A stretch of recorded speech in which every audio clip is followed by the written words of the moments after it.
Hi, I'm Fumi and you're in the stream. Today, have young Japanese lost interest in dating? We look at why the number of single people not in a relationship is at an all-time high.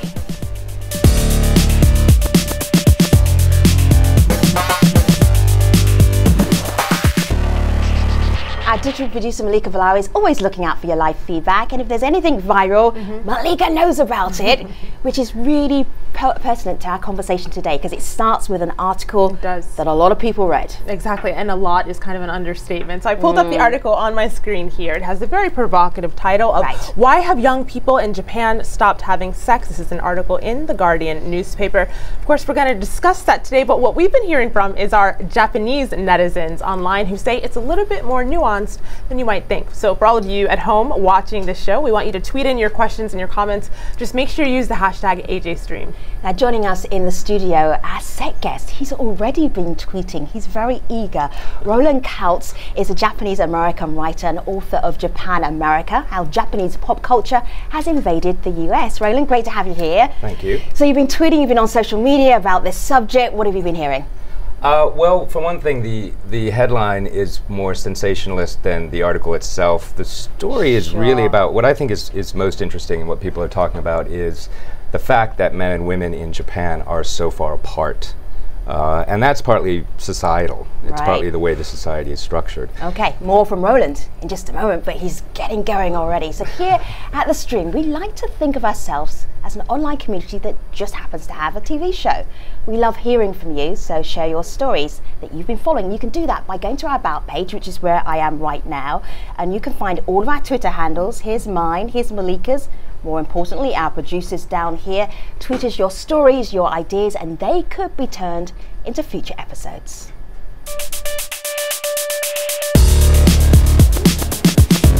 AJ Stream is the only place that'll put your face and your voice on the air. This is Nadia Akbar, and I'm in the stream. The celibacy syndrome. Do you know what that is? It's a term used by Japanese media to describe a national trend where young people are losing interest, not just in marriage, but in romantic relationships as well. A recent government survey found that the number of singles has reached an all-time high, with 61% of unmarried men and 49% of women aged 18 to 34 not in any kind of romantic relationship. And so, compounding the issue, Japan's death rates are routinely higher than their birth rates. In fact, fewer babies were born in 2012 than any other year on record. At this pace, Japan's government says that a third of its population will be gone by 2060. So what's causing this trend? To help us talk about this, we're joined by Makiko Segawa, an independent journalist. She's joining us in our Google Hangout. We also have Morley Robertson, a journalist and musician, and Tomomi Yamaguchi, Associate Professor of Anthropology at Montana State University. It's great to have you all here in the stream. I'm going to start though with Morley, musician, DJ, he's out and about, he's in Japanese culture. So Morley, you heard the stats. We actually have a syndrome name for it, the celibacy syndrome, but what's really happening as far as you're concerned? I think it's just it's what is happening in Japan is what is happening in all developed countries. People who grew up in developed countries are actually marrying less and less. This is a trend that can be seen in the United States and Europe as well. Actually, in Europe and the United States, if I'm not mistaken, the immigrant population are the ones that are driving any sort of substantial population growth. So for me, this is sort of just a storm in a small cup. That is, the media is sort of creating and conjuring a syndrome, as far as I'm concerned. I had a little sneak preview of Makiko's relationship status. Let's share it with the rest of the world. Makiko, what is it? Makiko? Yes? Yes, your relationship status. So, I'm sorry. Could you give me it's pertinent to this conversation, otherwise I wouldn't normally ask it. Makiko, are you single? You are? Yes, I'm single, yes. So do you and also I'm 32. Yeah. And just it is true, many women like my age, they're looking for the partner, but the men in Japan are more less ambitious for having the relationship. So maybe this is one of the reasons why marriage is not so successful. And also through the media, like every day almost on the TV show, that's kind of not negative campaign, but the celebrity appear on TV just describing their like divorce or like a negative side of the marriage, and why this, I don't know, maybe that's one of the reasons that's okay. Yeah. It's all right, Roland, you live in Tokyo and you're nodding as Makiko's talking. Well, I've actually had Japanese male friends say that Japanese women today are too strong. And I was nodding because Makiko was talking about Japanese men not being ambitious about their relationships. And I think this gender gap, again, is partly societal. Japanese men, because it's a largely patriarchal corporate structure, they're accustomed to just moving up in that structure, and they assume that they're going to find someone. Whereas the women, if they do get married or have a child, they often lose their careers. So the women are sort of focused on keeping their careers and advancing, and the men are sort of caught in this, career path structure that's been laid out since the bubble years. And this losing their careers as for women, this is quite startling. Can you explain why, if you have a baby, you would just lose your career in Japan? Well, it's just assumed societally that once you have a child, you will become a stay-at-home mother, and that you're no longer able to do the kind of productive work that you did before having a child. Right. So you're kind of edged out of a job. Malika? Roland mentioned those shifting gender roles and what this has to do with the economy, and I'd like, of course, our community to pick up on that. But before that happens, Tomomi, I want you to address two of these tweets we got from a Japan resident. Yuritam says, in Japan, there's a tendency to consider romantic relationships a hassle. She mentions the Japanese word for it. And she also goes on to say, I don't know how general this is, but around me, it's uncool, she uses quotes, to be interested in sex or romance because they're banal. So what are your thoughts on that, and what's your take on what's actually happening? Well, could you repeat the Japanese word that you just mentioned again? I actually didn't even try. She says it's a hassle. It's mendokusai. Mendokusai. Mendokusai. Oh, okay. So you're asking what's going on? Yes. The mendokusai situation. And if that's true, if you agree with this tweeter. Well, I currently don't live in Japan, so I really can't speak for all the Japanese women, certainly. And but of course, having relationship with someone is kind of mendokusai too. And it's not limited to Japanese people.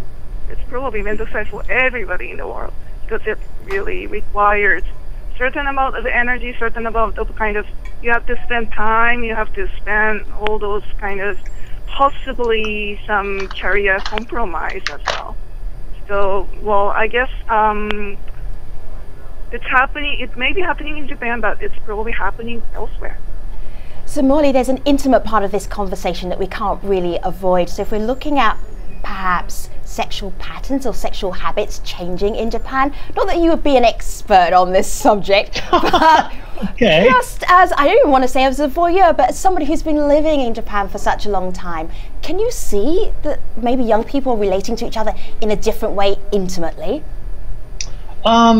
No, actually, I think that they're relating to each other intimately like they were 20 or 30 years ago, as far as I can remember. It's just that there's, social media and more media intervention, media interference. People talk to each other about, stuff, memes on the social network and stuff. So basically what I'm saying is that there's a homogenizing dynamic here where everybody ends up sort of speaking about the same thing because the information, travels laterally, horizontally. So I think that's why these new phrases such as, asexuality or sexlessness or celibacy syndrome, they're just woven into the conversation, but it's all part in jest, in my opinion. It's just a kind of verbal banter. So I'm not really reading a serious situation emerging out of all this. Well, Roland, sorry to bother you, but I'm sorry, based on my experience, just I dated with many, there's a huge gap about in terms of sexual greediness. I'm sorry, my English limited, but say between generation. Let's say the man like 50 to 60 in Japanese, they're very ambitious. You understand, they are more masculine. They spend more money. Also, they spend more sexual energy. But like young students nowadays, they are really asexual. So Makiko, you are seeing a generational difference in basically, in the way that an older generation of man is much more different from a younger generation of man. Interesting. So there's a different, especially baby boomers. So you're seeing it differently from Morley, which is great because we want all these perspectives. Can I respond here? Yeah, go ahead, Morley. That feminism has taken. Feminism has taken root in Japanese society to some degree. It has indigenized, it has become a Japanese form of feminism, not as explicit as in the West. So women are indeed stronger, but I do think that there is a sort of a sexually assertive stream in the younger generation of women. So when you say, people are less sexual in the younger generation, maybe you're talking about the men, the so-called, vegetable-eating men or so forth. But I think that not only men, even women. You're saying women are asexual? Yeah, they want a baby, but they don't want a husband. But they want to have sex. They want to have fun. Yeah, they want, because look at the way they dress is very sexualized. Okay. Really? No. So Morley and Makiko, I'm just going to stop you for a moment because Morley, you said the so-called vegetable-eating man. So we need a little bit of a pause here. I'm going to show you. Yes, I can give you. I'll show you a character here on my laptop, and he's got big eyes and he's very handsome, or maybe I should say very beautiful. And there's a certain style of man who's probably more in touch with his feminine side, and there's a phrase for that. Morley, do you want to explain the phrase and give the rest of the world a little insight into what you're talking about? Oh, you mean the herbivore? Herbivore. Right? What is a herbivore man? A herbivore man is a non-carnivore man, a man who doesn't eat meat, and that's a symbolic term, meaning, the more genteel, less aggressive, and less ambitious, like a brontosaurus opposed to tyrannosaurus. They don't attack, they don't go after the women aggressively, they don't have that much libido because they're content eating the low-hanging fruit. I think that's the image. So what are you a meat eater or a herbivore, Morley? I am definitely a dripping red meat eater. Right. A rare please. So like a man like him, like age 40 or 50, is just meat eater. Right. But say 20, 30, they're really vegetarian. Just because I met many, like my mother just sent me a marriage counseling, like marriage agency. I encountered like 5 or 6 vegetarian guys just. All right, so Makiko, we hear your issues. Let's head back to the community. Well, it's interesting because I'm hearing sort of a generational divide there, but our community is raising another issue. They say a lot of this has to do with the economy. And Roland, there's a tweet here from Sashi who says, most feel it's not economical to get married. Life in Tokyo is expensive. Expectations from women are high. That's what this person says. I know some will debate that. But there's also a video comment. I'd like you to have a listen to this. I don't think it's quite accurate to say Japanese people are not interested in relationships. Many of my single friends are looking for a stable partner, complaining they don't have opportunity. Conservative mentality regarding women may also be blamed for the lack of tendency to look for casual love life. I think what's really going on is that people cannot afford to have relationships, and many men give up on looking for it, and they hide in the sex industry in Japan. Roland, what she says is that they're giving up because they can't afford it. Yeah, and I think there's, obviously some truth to that. It is a very expensive country, not only the city of Tokyo.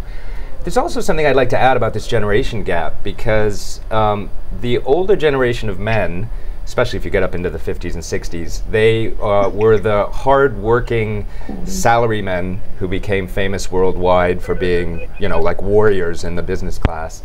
And a lot of them were not home. So their children grew up with these absent fathers who were constantly at the office or at the drinking party afterwards, or even traveling to other cities to work. And I think some of those young men don't want to be like that. And maybe some of the young women don't want their husbands to be like that. And so there's also, I think, a gap, partly due to the fact that those men worked so incredibly hard and were never fathers.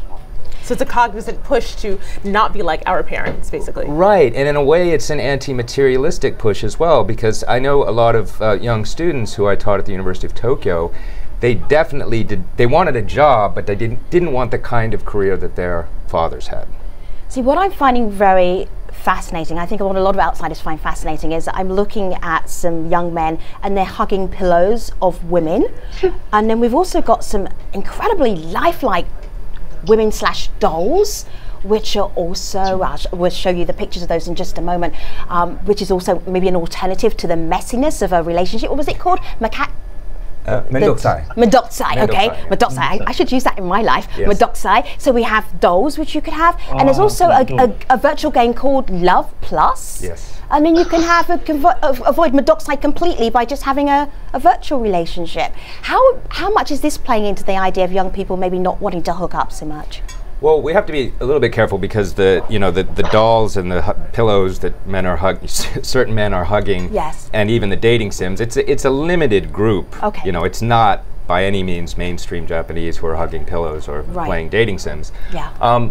But I do think it hits upon another element of Japanese culture, which is that what we think of as the border between reality and the imagination or the imaginative world, I've always felt is a bit more porous in Japanese life and culture than we tend to think about it in the West. Sure. So that, if you have a dating sim and you're investing it with your imagination, one can imagine engaging. I like the one can imagine. Have you ever played Love Plus? I've played it. I mean, I've sampled it. Yes. Okay. I've not gotten involved with anyone. Okay. So let me just move us just a little bit further on in the conversation. Makiko actually is an independent journalist. Yeah. She did some reporting for us. She went out and about in Tokyo to ask young people about marriage and relationships. Have a listen to what they told her. 例えばその結婚に求めているものが変わってきたからだと思うんですよね。やっぱり女の人も自立して自分で好きなものを買えるようになったので、結婚して誰かに養ってもらいたいという気持ちがなくなってきたのかな。結婚っていう形を取らなくてもいいんじゃないのかな。例えばフランスとかだと結婚しないその内縁の妻みたいなのスタイルの方が多いじゃないですか。多分アメリカとかも多くて、多分そういうのが日本でも増えてきたというか。女性の方が収入が上がってきちゃってるんで、結婚まで踏み切れない人も多い。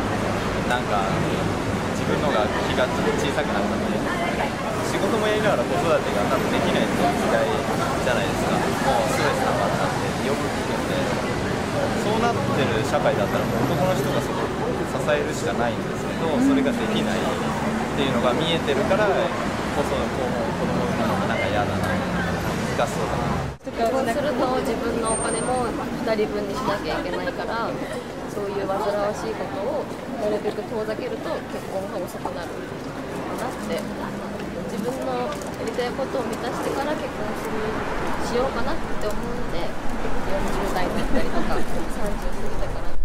So Makiko, did nobody want to get married? There's so many reasons people didn't want to get married. They couldn't afford it. It was too complicated.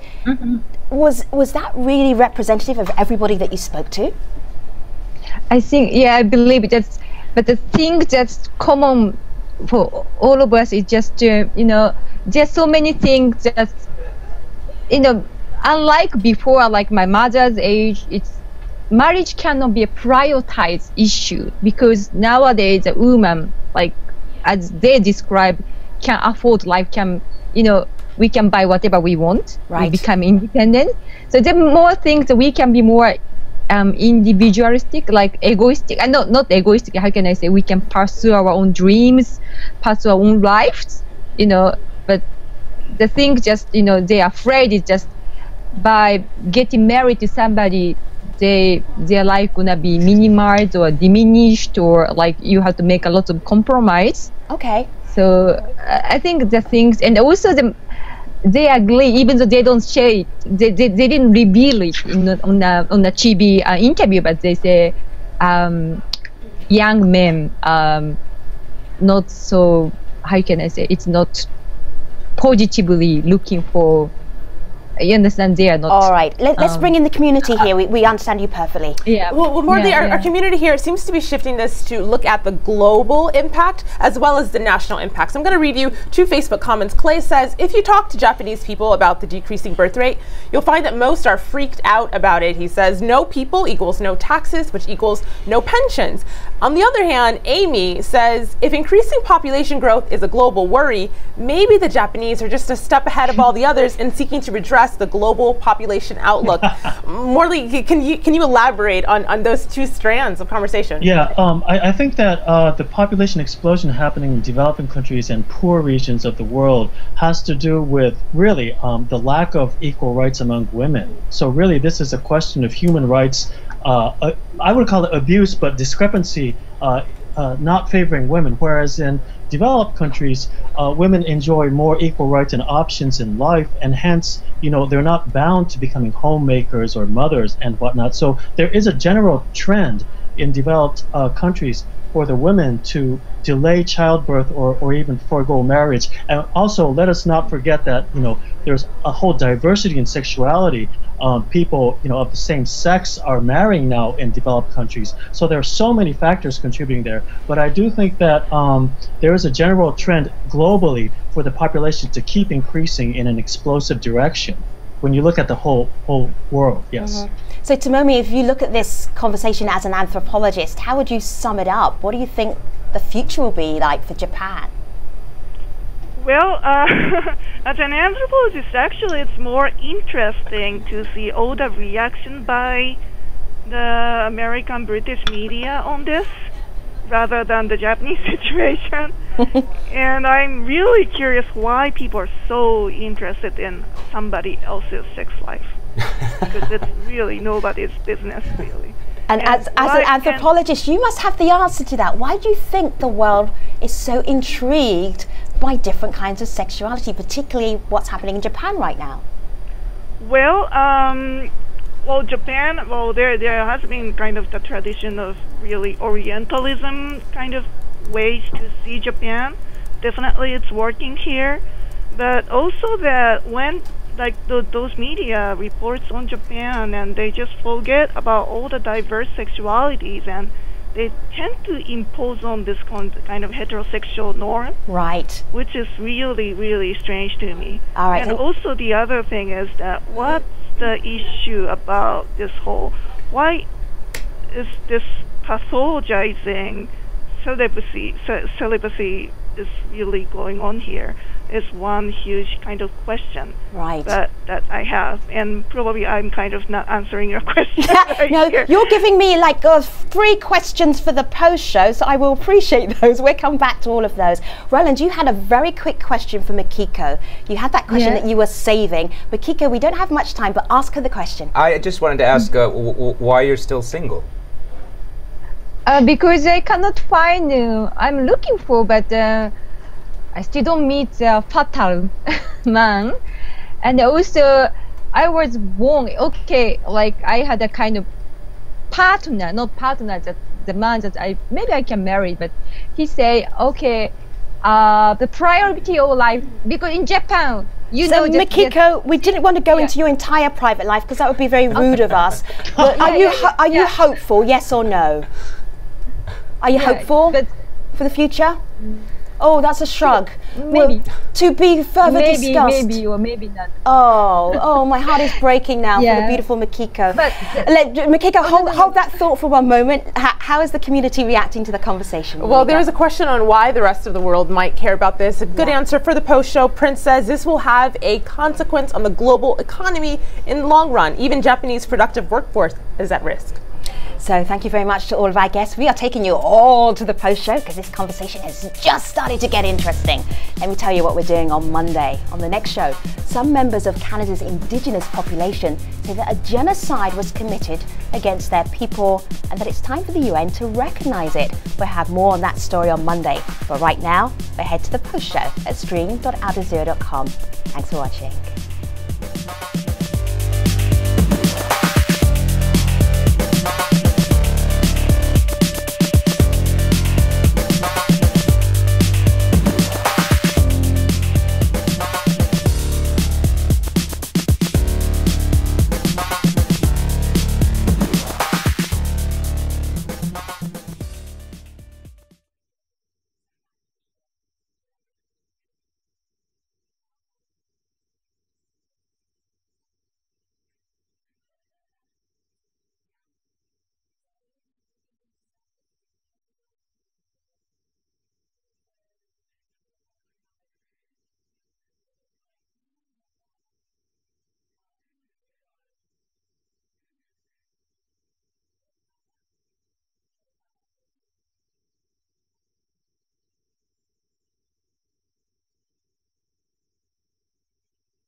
Hello again, this is the Stream's online post show. We have been talking about relationships in Japan, and a recent government survey suggests that many young Japanese are not in romantic relationships, and we're trying to find out what's causing this trend and what impact this will have on Japan's future as well as the rest of the world. So our guest, just to remind you, Roland Kelts, author of Japanamerica, How Japanese Culture Has Invaded the US.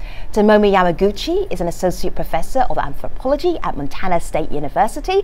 Morley Robertson is a journalist and musician, and Makiko Segawa is an independent journalist. Now, Makiko went out and about in Tokyo. I don't think she's had any sleep for the last 24 hours. Thank you, Makiko, so much. I'm going to play you a little clip of some of the things that she asked some of the young people she met about sex and relationships in Japan. Have a look at this. 確かにそれがなくてもいいっていう人は多いんじゃないですか。なくてもいい人も多いです。なくてもよくないんですけど、別にそれが第一にはならない。子供を産んだ女の人はもうしたくないから拒否で多分しないんですよ。友達に聞くとやっぱりしない人の方が多いです。 So Morley, so we're talking about sex here, and these young people are kind of ambivalent about it. And, right. and these two beautiful young women are saying, like, if you get married, you're never going to have sex again. So I am just, and your point is really intriguing, because you're saying this is all overblown. Why do you say that? Because the changes taking place in Japan right now are very complex. There are many layers of changes. You know, Japan is a society in flux right now, maybe at a deeper level than it has changed like in the last 20 or 30 years.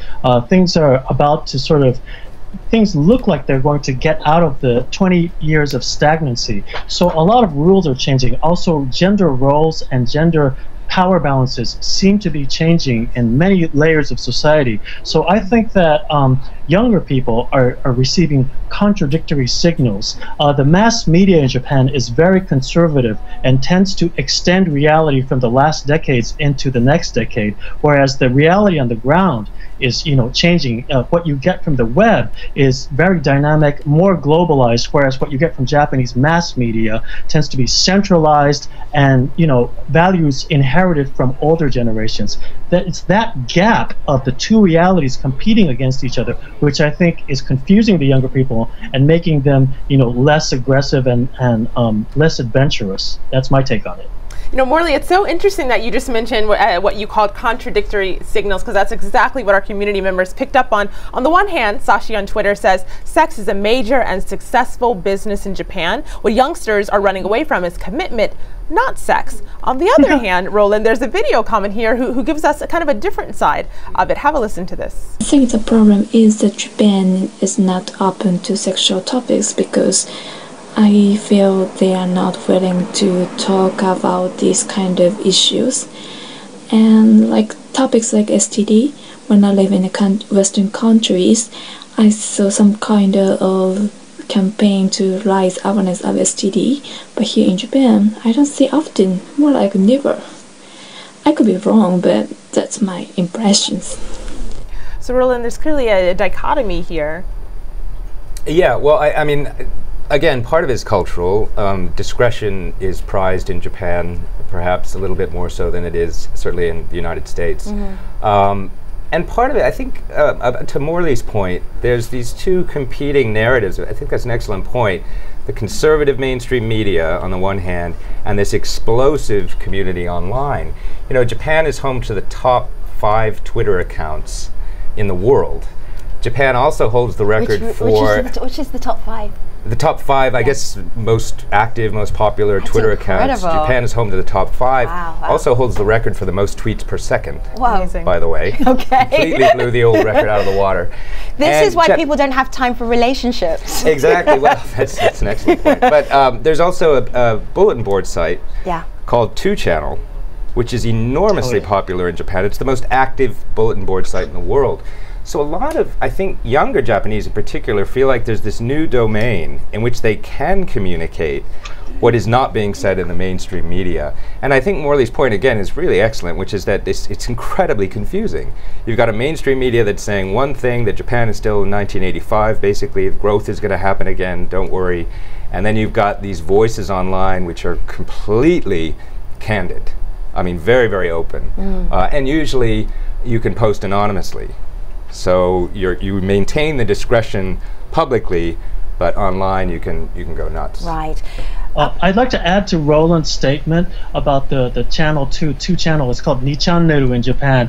Unfortunately, there's a dark side to all this anonymous posting. People can become very vicious, and they can troll one another in a very vicious way. So what I'm saying is that more free speech open to the relatively younger generation doesn't yield to pretty results all the time. Sometimes racism runs amok. So there's a light and dark side to this new media, as opposed to the mainstream television media, which is controlled and censored.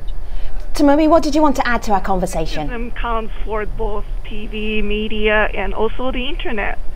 So it's not the kind media for women, many women especially. And I think what's missing from this discussion and also all the media coverage on this is the rural voices from Japan. Because the area which is most struggling with the low birth rate is really rural Japan, and the lack of young people there. And that's all the voices from there is totally lacking. I really love that you said that, because Malika and I, we were chatting about all the comments that had come in, and there was one that was a very specific one saying, don't just talk about Tokyo. Right, exactly. Talk about the rest of Japan. Exactly. Tokyo and media, and that's it. And then how would that change our view, or how would that change the conversation then if we started talking about rural Japan as well?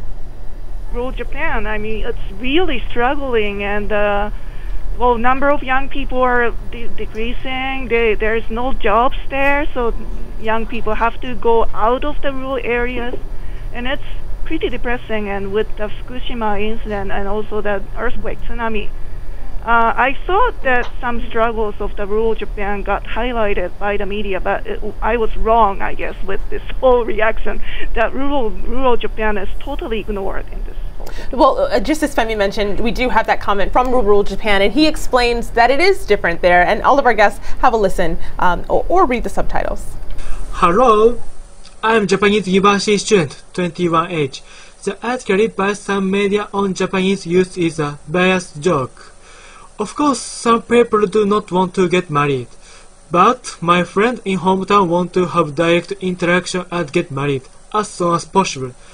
Japan is diverse because of its geography. It should not be judged based on some people in one part of Tokyo. Thank you. So Roland, he mentions it is different where he lives. His friends do want to have that interaction and relationships. Yeah. I mean, it's an excellent point that the media basically ignores rural Japan, and that's where the population crisis is most deeply felt. The irony about the population issue is that the population of Tokyo is actually going up. So when you're in a train station in Tokyo, the idea that the population could shrink is actually quite attractive, because it's overcrowded, and the young people who are from those rural areas are pouring into the city to try to get work. It also creates a certain level of anomie or loneliness in urban life in Japan, because these people leave their towns and they end up living in usually tiny apartments and massive housing blocks and hardly get to know anyone. So there's also a dark side in the city to the depletion of rural Japan. Sure. I want to go around our guests, because everyone has a slightly different perspective, and it's been fascinating listening to you. What's the one thought that you want to leave us with for this conversation? Because this debate is going to go rolling on and on and on. Other people will see articles. What do you want us to know, Roland, when we start reading other stories that you feel will give us insight? Well, I think as someone alluded to earlier, that what this story is not exclusive to Japan. It's what developed nations around the world are facing. And also the idea that Japan may be worth watching because it's actually ahead of the curve.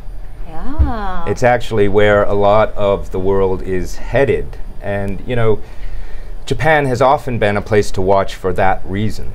Tell me that name of that word again. Mandach. Mendokusai? Mendokusai. Yes, yes. It's going to be my new phrase. Okay.